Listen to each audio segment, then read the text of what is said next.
ఇప్పుడే country delight యాప్ని download చేసుకోండి. Download the country delight app now. అసలు సినిమాకి వెళ్ళాలంటే భయపడుతున్నాడు ఇప్పుడు. ఓటీటీలో చూద్దాంలే అనుకుంటున్నాడు.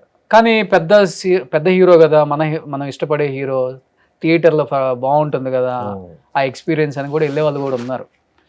కానీ ఎలా చూడవచ్చు అసలు దీన్ని? ఇంత సినిమా వ్యయం అంటే 300-400 కోట్లు అంటున్నారు, కానీ అదే 100 కోట్లు పెట్టి తీశారో, 50 కోట్లు పెట్టి తీశారో, 300 కోట్లు పెట్టి తీశారో కూడా మనకు తెలియదు. వాళ్ళు చెప్తే మనం వింటమే. ఇవన్నీ చూస్తే హీరోలకి 100 కోట్ల రెమ్యునరేషన్కి వెళ్ళిపోయారు. మళ్ళీ షేర్ ఉంటుంది. కొన్ని జెన్యూన్ ఉన్నాయండి, చాలా వరకు ఫేక్ ఉన్నాయండి. నేను పర్సనల్ గా నా ఎక్స్పీరియన్స్ చెప్తున్నాను. రీసెంట్ గా ఒక సినిమా వచ్చింది, సినిమా పేరు మనం డిస్కస్ చేయొద్దు, లవ్ స్టోరీ, పెద్ద హిట్ అయింది. ఆ సినిమా 40 లక్షలు తీశారు. 40 lakhs లో లిటరల్లీ డిజిటల్ కెమెరా పట్టిపోయి ఒక పల్లెటూరుకి వెళ్ళి సినిమా తీశారు. ఇప్పుడు దాన్ని చూస్తే మేము 5 కోట్లు పెట్టి తీసాం, 4 కోట్లు పెట్టి తీసాం అంటున్నారు. సో అదే అంత చేస్తున్నప్పుడు ఈ సోకాల్డ్ బిగ్ మూవీస్ మేము ఇన్ని కోట్లు పెట్టామనేది కూడా మనం నమ్మాలా వద్దనే దాంట్లో మీద ఉంది. ఓకే, కలెక్షన్స్ అనేవి మాత్రం జెన్యూన్. సాక్నిక్లో వాళ్ళు ప్రాపర్గా మీకు బుక్ మేషోలో ఉన్నాయి, పక్కాగా ఉంటాయి. So sacknic.com, I believe in collections. But మనం ఇప్పుడు కొత్త యాక్టర్లకి, ఇప్పుడు రైజింగ్ స్టార్స్ కానీ వీళ్ళందరికీ మనకి ఆ వ్యాక్యూమ్ లేదు ఇప్పుడు అక్కడ.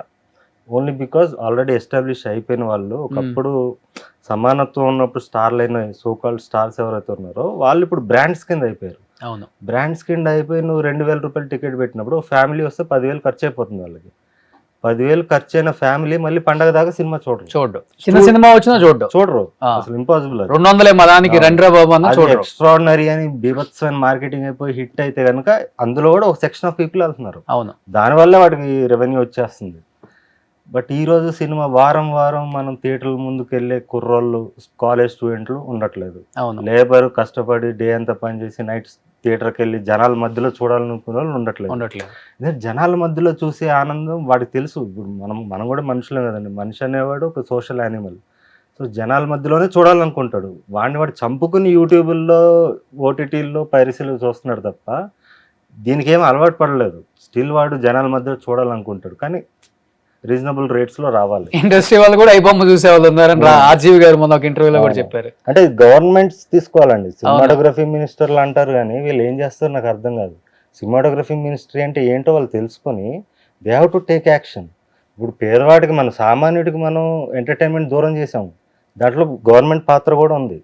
ఇప్పుడు రేపు వచ్చే అపోజిషన్స్ కూడా, ఎవరన్నా అపోజిషన్ పార్టీ ఎవరైతే ఉన్నారో, మేము ఎలక్షన్ దాంట్లో మేనిఫెస్టోలో కనుక మేము థియేటర్ టికెట్లు అందుబాటులో తెస్తాం అని డైలాగ్ కాకుండా ఇంత పెడతాం, ఇలా 3 సెక్షన్స్ పెడతాం అని కానీ వాళ్ళు మేనిఫెస్టోలో పెడితే పెద్ద ఓట్ డిఫరెన్స్ ఉంటుంది.